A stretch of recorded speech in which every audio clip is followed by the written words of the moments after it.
In a normal year, we'd be gearing up for the holidays. We got Christmas, Kwanzaa, Hanukkah. 19, though, as COVID-19 cases rise, though, we're hearing about the possibility of another lockdown as that COVID fatigue sets in.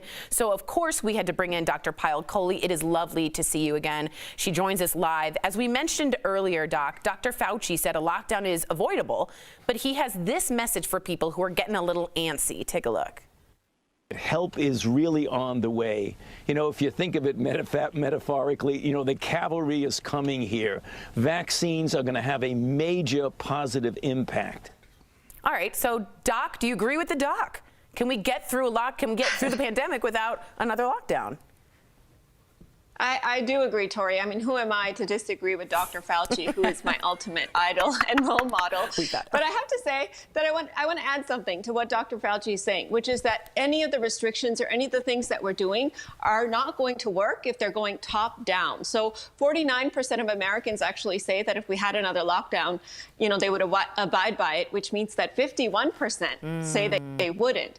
So before these restrictions, any of the stuff that we're doing now, the sacrifices we're making are going to start to be effective. It's going to require an attitude change from the bottom up, and that's the only way that we're going to avoid that lockdown. Attitude change. I like that.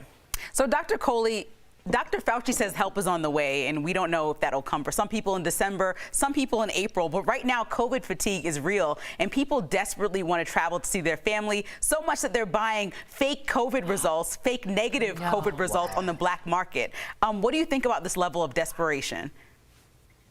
You know, I think, Lindsay, when you're desperate is when the scammers really take advantage of the situation. So we have to be careful, number one, because there's a lot of bad tests out there. They're unapproved, they're ineffective, and buying a fake result is just putting a Band-Aid on the problem. It's going to come back to bite you later. But number two, and more importantly, I think we're forgetting the point of Thanksgiving. It's to celebrate our family and loved ones. It's to celebrate the people in our life that are important to us. It's not to expose them to risk by buying a fake test result. Wow, she said that well. Yeah.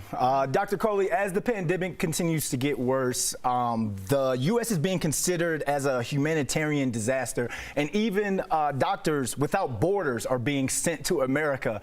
What does that say about us?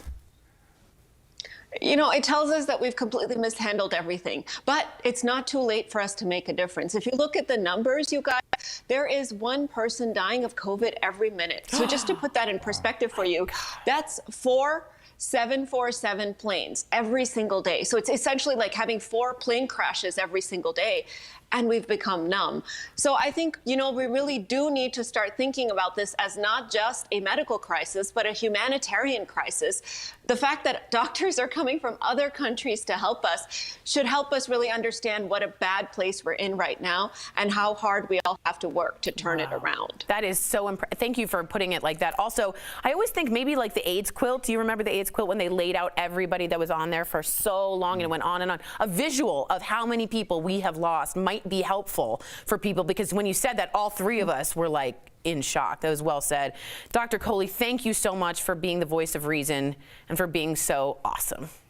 That was cool, right? We'll be right back.